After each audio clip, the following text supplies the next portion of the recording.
आज हम पढ़ेंगे elements in HTML। Elements HTML में क्या होते हैं। HTML elements has opening and closing tag. HTML elements रखते हैं ओपनिंग और closing tag and some text inside element tag. हमने जैसे कि अब हमें पता लग गया टैग क्या होता है। इधर जो भी लिखा होगा वो टैग का नाम होगा, जो टैग ओपन होगा वो टैग मस्ट क्लोज होगा। तो अब देखें, अगर हमें आपको थोड़ा सा याद होगा, मैंने आपको दूसरे लेक्चर में बताया था व्हाट इज़ HTML। HTML क्या होती है। HTML कंसिस्ट ऑफ एलिमेंट्स में मुश्तमिल होती है जो वेब पेज का स्ट्रक्चर डिफाइन करती है। तो एलिमेंट्स क्या हुए, HTML क्या है। HTML एलिमेंट्स पे मुश्तमिल होती है जो वेब पेज का स्ट्रक्चर डिफाइन करती है।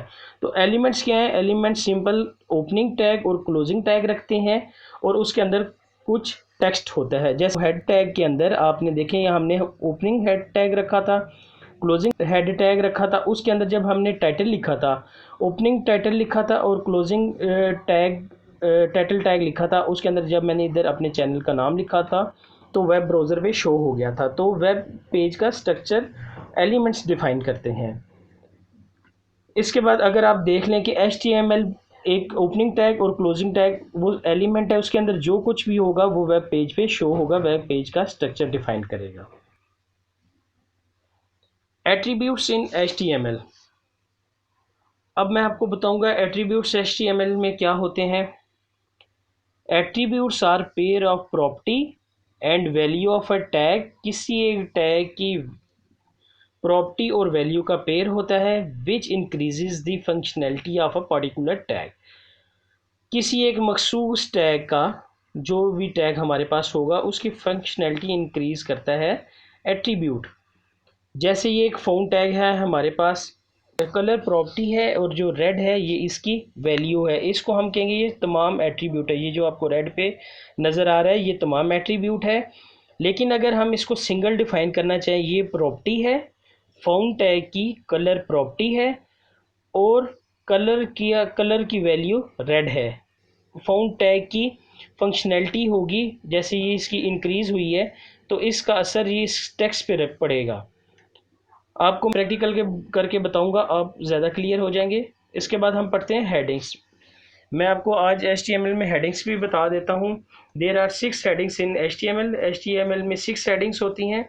जो H1 होती है वो लार्जेस्ट हेडिंग होती है और H6 जो होती है वो स्मॉलेस्ट हेडिंग होती है। इनको हम लिखते किस तरह हैं, H1 हेडिंग 1 क्लोज।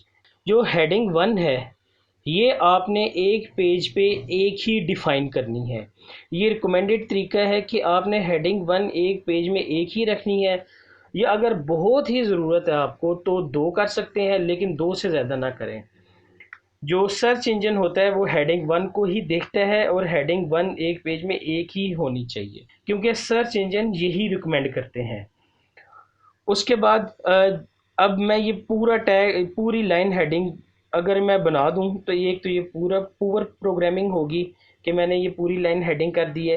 दूसरा ये अच्छा भी नहीं लगेगा। हर जो अगर आपने इसको बोल्ड करना है या इसको आपने इसका टेक्स्ट इंक्रीज़ करना है, हर चीज़ का अपना टैग होता है और वो टैग ही मुतलका टैग ही आप यूज़ करेंगे तो आपकी कोडिंग एफिशिएंट होगी और सर्च इंजन जब आपकी पेज पे आएगा तो आपकी साइट को रैंक करेगा।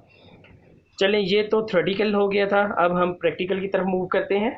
अब हम HTML की फ़ाइल बनाते हैं। HTML की फ़ाइल कैसे बनाते हैं, HTML का डॉक्यूमेंट कैसे बनाते हैं, ओपन करते हैं। ओपन विद टेक्स्ट, इसको ओपन टेक्स्ट एडिटर को आपने ओपन कर लेना है। फाइल करनी है सेव एज क्या है, नाम क्या रखना था, बिल्कुल इंडेक्स। वजह इसकी ये है कि सर्वर पहले इंडेक्स की फ़ाइल को हिट करता है। उसके बाद HTML एक्सटेंशन है। अच्छा चलें, ये मैं आपको प्रैक्टिकल करके बता देता हूँ कि L नहीं डालते, HTMB एक्सटेंशन है। ठीक है, इसको आप डेस्कटॉप पे सेव करें और ये जो आपने नोट पैड खोला है ये बंद हो गया है। देखें ये अगर आप HTML या ये देखें HTM भी हमने एक्सटेंशन रख दी है। उसके बाद ओपन विद, इसको इस फाइल को मैं डबल क्लिक करता हूँ। देखें इस फाइल के अंदर हमारे पास कुछ भी नहीं है। ठीक है, इसको एडिट करना है। इस टेक्स्ट को जो है इस HTML का डॉक्यूमेंट इसको हमने एडिट करना है तो हम टेक्स्ट एडिटर की मदद से करेंगे। ओपन विद ये हमारा टेक्स्ट एडिटर खुल गया है। सबसे पहले हमने क्या लिखना है, ये HTML5 का डॉक्यूमेंट है, ये ब्राउज़र को बताने के लिए हमने डॉक टाइप लिख दिया। ये ब्राउज़र को पता लग गया ये HTML5 का डॉक्यूमेंट है। इसके बाद ये आपने कैप्स लिखना है, ये रिकमेंडेड है। उसके बाद हमने HTML ये स्मॉल में लिखना है, ये स्मॉल में रिकमेंडेड है। आप कैप्स में भी लिख सकते हैं, क्योंकि जो HTML की नज़र में HTML इनमें कोई फ़र्क नहीं है, ना इसमें फ़र्क है ना इसमें फ़र्क है, लेकिन रिकमेंडेड ये है कि आपने स्मॉल ही लिखना है। ये केस इनसेंसिटिव है। केस इनसेंसिटिव से मुराद कि H और इस H में कोई फ़र्क नहीं होता। इसको आप दूसरे मायने में भी कह दें कि ये केस सेंसिटिव नहीं है, यानी कि इन केस की ये सेंसिटिविटी, यानी कि कैप H और स्मॉल h इनमें कोई फ़र्क नहीं है। जो टैग ओपन होगा वो मस्ट क्लोज होगा। इसके बाद क्या स्ट्रक्चर आ गया, हमने पढ़ा था HTML के बाद हेड आ गया, जो टैग ओपन होगा वो मस्ट क्लोज होगा। हेड के बाद क्या आ गया, टाइटल। इसको कंट्रोल S करेंगे, कंट्रोल S करके आपने ब्राउज़र पे रिफ़्रेश करना है, तो जो इस इधर जो आपने चेंजिंग की होगी वो इधर रिफ्लेक्शन शो होगी। ठीक है, ये web coding with Bilal, title में जो कुछ भी है वो ऊपर आ गया, वेब कोडिंग विद बिलाल। इसके बाद हेड को हेड के बाद क्या आ गई, बॉडी। जो टैग ओपन होगा वो मस्ट क्लोज होगा। सिर्फ बताने के लिए एट्रीब्यूट, क्योंकि आज हमने पढ़ा है, के लिए मैं लिख रहा हूँ।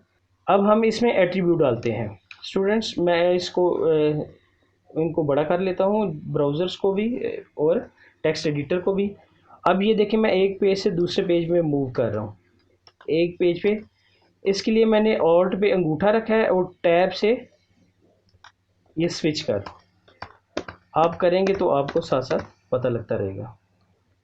एट्रीब्यूट लिखना है तो एट्रीब्यूट हमने इधर लिखना है, एट्रीब्यूट टैग के ओपनिंग टैग पे लिखना है। आज हमने एट्रीब्यूट पढ़ा है। फर्ज करें मैं लिख देता हूँ, इसका हमने साइज़ इंक्रीज़ करना है।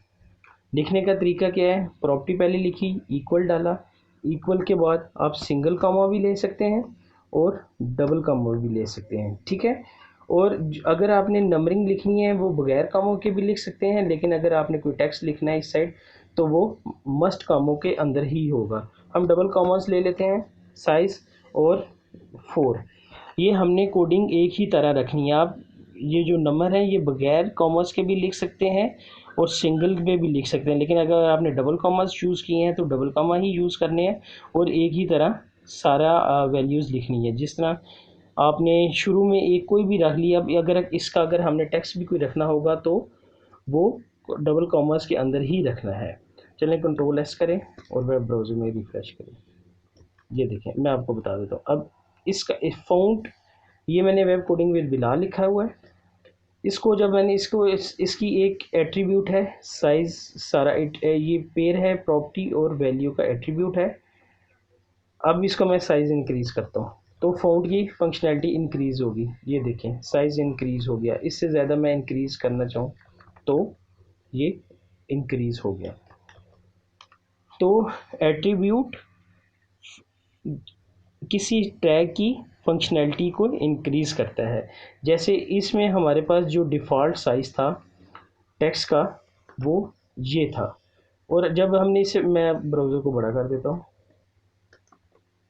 लेकिन जब हमने इसके अंदर एट्रीब्यूट लगाया तो अब ये देखें इसकी फंक्शनैलिटी इंक्रीज़ हो गई। इसके साथ ही मैं आपको हेडिंग भी बता देता हूँ। H1 जो टैग ओपन होगा वो मस्ट क्लोज होगा। इसी को कॉपी पेस्ट करके हम चलें, ये देखें, ये देखें, दिस इज़ हेडिंग 1 बोल्ड और सबसे बड़ी है। उसके बाद हेडिंग 2 छोटी है, उसके बाद हेडिंग 3 उससे छोटी है, हेडिंग 4 उससे छोटी है, हेडिंग 5 उससे छोटी है और हेडिंग 6 छोटी है।